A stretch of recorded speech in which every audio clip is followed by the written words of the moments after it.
নমস্কার, আজকে চলে এসেছি নতুন একটি ভিডিও নিয়ে আপনাদের জন্য। আজকের ভিডিওটি টপিক হচ্ছে সোনার দামের হঠাৎ হ্রাস। কেন সোনার দাম হঠাৎ পড়ে গেল সেটা নিয়ে আমরা কথা বলবো ভিডিওটাতে। আমরা দেখে নেব কেন সোনার দাম বৃদ্ধি হয়েছে আর কেন সোনার দাম হঠাৎ করে পড়ে গেল। তো চলুন ভিডিও শুরু করার আগে কিছু কথা বলে দিই আপনাদেরকে। আমি অনেকদিন ভিডিও আনতে পারিনি কারণ আমাদের এখানে কালী পুজো ছিল, তার জন্য অনেকদিন ভিডিও আনতে পারিনি। তো আবার চালু করছি নতুন করে। তো সবাই ভিডিওটি দেখার আগে আমার চ্যানেলটিকে সাবস্ক্রাইব করে দেবেন, ফেসবুকে পেজটিকে ফলো করবেন এবং যদি ভিডিওটি ভালো লাগে তো লাইক শেয়ার কমেন্ট অবশ্যই করবেন। আমাদের ভিডিওটি পয়েন্টে আসছি, শুরু করছি তাহলে।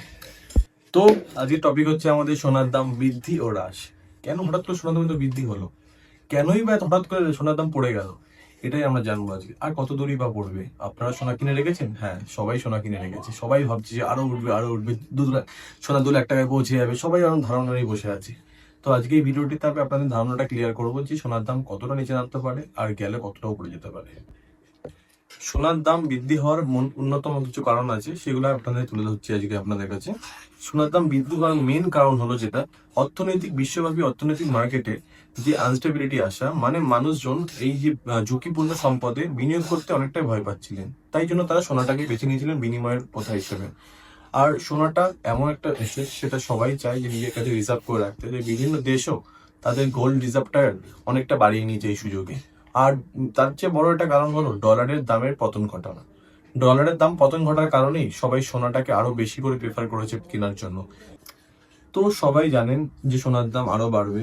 আমরাও ভেবেছিলাম সোনার দাম আরো বাড়বে, সবাই ভেবে, প্রত্যেকটা দেশ ভেবেছে সোনার দাম আরো বাড়বে। তাই সবাই সেটাকে বিনিয়োগের পথ ভেবে নিয়েছিল যে সোনাটাই সব থেকে শ্রেষ্ঠ অ্যাসেট। সবাই শেয়ার মার্কেট থেকে টাকা তুলে সোনায় লাগাচ্ছে, সবাই নিজের ক্রিপ্টো থেকে টাকা তুলে সোনায় লাগাচ্ছে। কিন্তু হঠাৎ করে সোনার এই পতন কেন হলো? কেন ওই সোনা এরকম পড়ছে? কতটা নিচে নামছে সোনা, সেটা আমরা আজকে ভিডিও দেখে নিচ্ছি। বর্তমানে সোনার মূল্য চলছে 1,26,000 টাকা। সেটি হচ্ছে 24 ক্যারেটের মূল্য। আর সব থেকে অন্যতম হাইয়েস্ট গেছিল এই বছরে সোনার দাম 1,32,000 টাকা প্রত্যেক 10 গ্রাম অনুযায়ী। ঠিক আছে, তো এই দামটা হঠাৎ করে কেন পতন হলো? সবাই আমরা ভেবেছিলাম দামটা 1,32,000 থেকে 2 লাখের দিকে যাবে, আজ 3 লাখ যাবে, 2 লাখ যাবে, হয়তো সোনার দাম কোনোদিন নামবেই না। তাহলে কেন এই পতন? চলুন আমরা আজকে এই ভিডিওতে এক এক করে এই পতনের কারণগুলো জেনে নিই। কতদূর নামতে পারে সোনা সেটাও আমরা জেনে নিই। চলুন দেখা যাক। তো সোনার দাম পতনের প্রধান ও মূল কারণ হলো মুনাফা তোলা, লাইক প্রফিট বুকিং। যখন সোনা বা এরকম জাতীয় কোনো অ্যাসেট এক নাগাড়ে বাড়তে থাকে বা একই সরলরেখায় বাড়তে থাকে উপরের দিকে, তখন কি হয়, বড় বড় ইনভেস্টর যারা আছেন, বড় বড় যারা মানে বিনিয়োগকারীরা আছেন, তারা কি করে, তাদের সোনাটা বিক্রি করতে শুরু করেন, মানে প্রফিট বুকিং করতে শুরু করেন। সোনা কিন্তু আমরা গয়নার জন্য কিনি, কিন্তু বাইরের দেশে হোক আমাদের দেশে হোক, যারা যারা বড় ইনভেস্টাররা আছে ওরা সোনাটাকে ইনভেস্টের মাধ্যমে দেখে। তারা ইনভেস্ট করে, যখন সোনার দাম বাড়ে তারা প্রফিট বুকিংও করে, আবার সোনার দাম কমলে নতুন করে বিনিয়োগ শুরু করে। সেই কারণে অনেক বড় বড় ইনভেস্টাররা তাদের প্রফিট বুকিং শুরু করে দিয়েছে, তাই কারণেই সোনার দামের কিন্তু হঠাৎই পতন দেখা গেছে। সোনার দাম হ্রাস পাওয়ার অন্যতম আরেকটি কারণ হলো ডলারের মূল্য বৃদ্ধি। মার্কিন ডলারের মূল্য বৃদ্ধির সাথে তার বিপরীতে সোনার দাম নির্ধারিত হয়।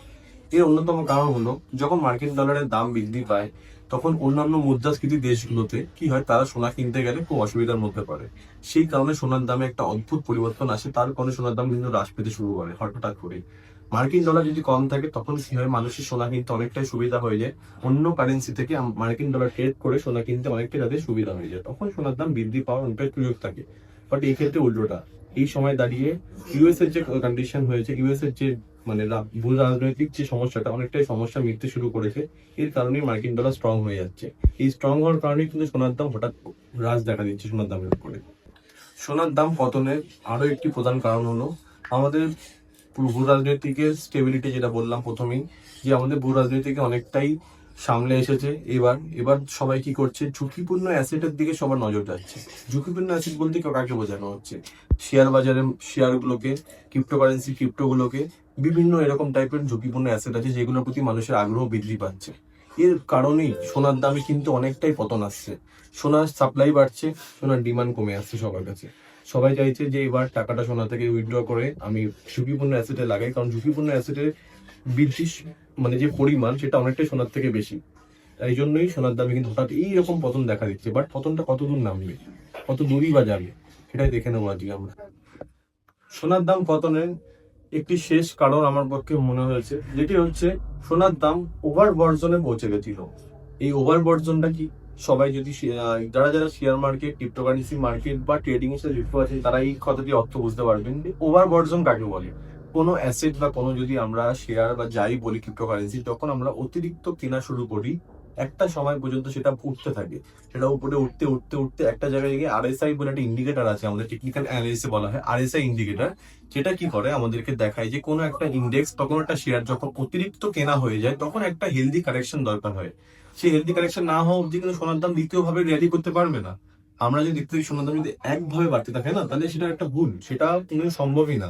একটা হেলদি কারেকশন নেবে, সোনার দামটাকে একটু নিচে নেওয়া হবে।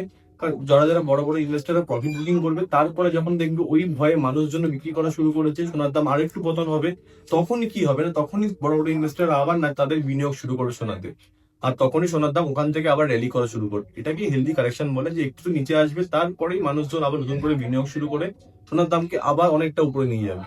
তো আমি এই ভিডিওতে অনেকটাই যেটা বলতে পারি আপনাদেরকে, যে আপনারা সোনার দাম নিয়ে ভয় পাবেন না। সোনার দাম যতটুকুই নামুক, যতই নামুক, সোনার দাম কোনোদিনও ক্রিপ্টোকারেন্সির মতো বা শেয়ার মার্কেটের মতো জিরো হয়ে যাবে না। তো সোনার দাম যা ছিল 1,32,000 থেকে 1,26,000 এসেছে, কিন্তু সেখান থেকে খুব জোর আমার আমার ধারণায় বলছে 1,10,000 আসবে। 10 থেকে 15 মধ্যে যদি আসে আপনারা কিনতে পারেন সোনার দাম। এটা কোনো ফিনান্সিয়াল অ্যাডভাইস না আপনাদের জন্য, জাস্ট আমার পরিপ্রেক্ষিতে আমার নিজের বিবেচনায় আপনাদের বললাম। সেখান থেকে কিন্তু সোনা আবার ঘুরে গিয়ে আপনাদের অল টাইম হাই দিকে টাচ করতে পারে, সেটা 1,50,000 হতে পারে, 1,60,000 হতে পারে। আশা করি আজকে আলোচনা আপনাদের কাছে স্পষ্ট হয়েছে। সোনার দাম বৃদ্ধি ও হ্রাসের কিছুটা কারণ আপনাদের বলতে পেরেছি আমি। আপনার যদি এরকম ইনফরমেটিভ ভিডিও ভালো লাগে তাহলে আমার চ্যানেলটিকে সাবস্ক্রাইব করে নেবেন এবং ফেসবুকের পেজটিকে ফলো করে নেবেন। এরকম ভিডিও আরো দেখতে চাইলে আমার চ্যানেলের বেল আইকনটি প্রেস করে রাখবেন, যাতে ভিডিও চলে আপনাদের প্রথমে চলে যায়। ধন্যবাদ সবাইকে।